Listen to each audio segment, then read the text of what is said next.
Hi friends, welcome to హిస్సీ world. ఎంతో టేస్టీగా ఉండే మటన్ కీమా రెసిపీ అండి. ఆంధ్ర స్టైల్ చాలా బాగుంటుంది. గానునంతో వండాను ఫ్రెండ్స్. చూడండి ఎంత చక్కగా ఉందో రెసిపీ. మీరు కూడా ట్రై చేయండి ఫ్రెండ్స్. ప్రాసెస్ స్టార్ట్ చేద్దామండి. ముందుగా ఒక అరకిలో మటన్ని చిన్న ముక్కలుగా కట్ చేయించి కీమా లాగా తీసుకొచ్చామండి. దాన్ని శుభ్రంగా కడిగి పసుపు సాల్ట్ వేసి మ్యారినేట్ చేసి పక్కన పెట్టుకున్నాను. ఈ రెసిపీలోకి మసాలా ప్రిపేర్ చేసుకుందామండి.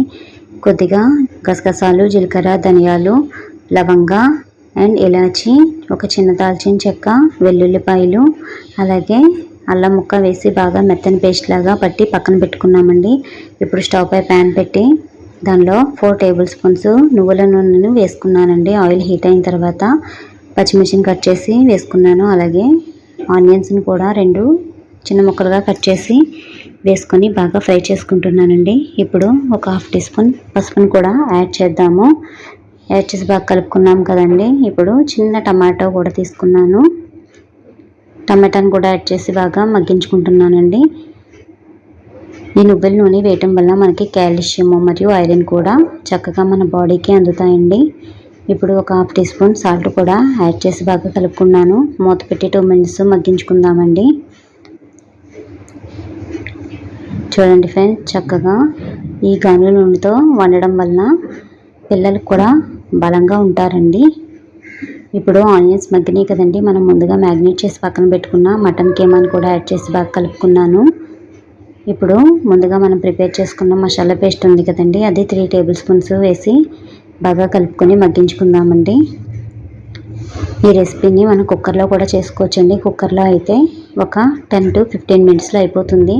కానీ ఈ విధంగా చేయడం వల్ల నాకు ఒక 1/2 అవర్ టైం పట్టిందండి. ఇప్పుడు మటన్ కూడా కొంచెం మగ్గింది కదండి. ఇప్పుడు కర్రీకి తగినంత కారం కూడా యాడ్ చేసుకున్నాను. ఈ నాన్ వెజ్ రెసిపీలోకి ఆయిల్ అండ్ కారం కూడా ఎక్కువే పడుతుందండి. మనం టేస్ట్కి తగ్గట్టు అడ్జస్ట్ చేసుకోవచ్చండి. ఇప్పుడు ఈ విధంగా కలుపుకుంటూ మనం చక్కగా మూత పెట్టి కుక్ చేసుకుందామండి.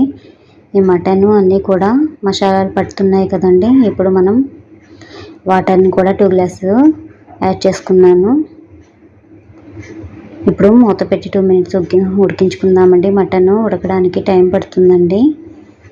మన కుక్కర్లో అయితే వెంటనే అయిపోతుంది. కానీ ఈ విధంగా చేసుకోవడం వల్ల మనకి మటన్ కూడా చక్కగా కుక్ అవుతుంది. అలాగే టేస్ట్ కూడా చాలా బాగుంటుందండి.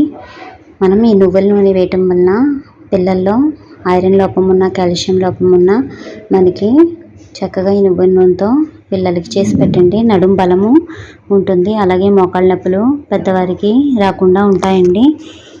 చక్కగా మనం ఈ వంటల్లో నువ్వుల నూనెను యాడ్ చేసుకొని చక్కగా వండుకోవడం వలన మనకి హెల్త్ బెనిఫిట్స్ కూడా ఉంటాయండి. చూడండి ఫ్రెండ్స్, ఈ విధంగా చక్కగా దగ్గర పడుతుంది కదండి. మటన్ కూడా బాగా కుక్ అవుతుంది. చూడండి ఫ్రెండ్స్, ఈ విధంగా ఇంకొక 5 మినిట్స్ టైం పడుతుందండి. ఇంకా దగ్గర అవ్వాలి. కొద్దిగా ఆయిల్ పైకి తేలుతున్నట్టయితే మనకి ఫైనల్గా రెడీ అవుతున్నట్టే. ఈ రెసిపీ అయితే చాలా టేస్టీగా వచ్చిందండి ఫ్రెండ్స్. చాలా బాగుంది. రైస్లోకి వేడివేడి అన్నంలో వేసుకొని తింటే చాలా బాగుంటుంది. ఆయిల్ పైకి తేలింది కదండి. ఇప్పుడు ఫైనల్గా మనం కొత్తిమీరతో వేసుకొని బాగా కలుపుకోవటమేనండి. తర్వాత కర్రీ రెసిపీ రెడీ అయినట్టే. మనం ఇంక సర్వ్ చేసుకోవటమేనండి. చూడండి ఫ్రెండ్స్, ఎంతో టేస్టీగా ఉండే గుమగుమలాడే మటన్ కీమా రెసిపీ రెడీ అయిందండి. మీకు నచ్చితే లైక్ చేయండి, షేర్ చేయండి, సబ్స్క్రైబ్ చేసుకోండి ఫ్రెండ్స్.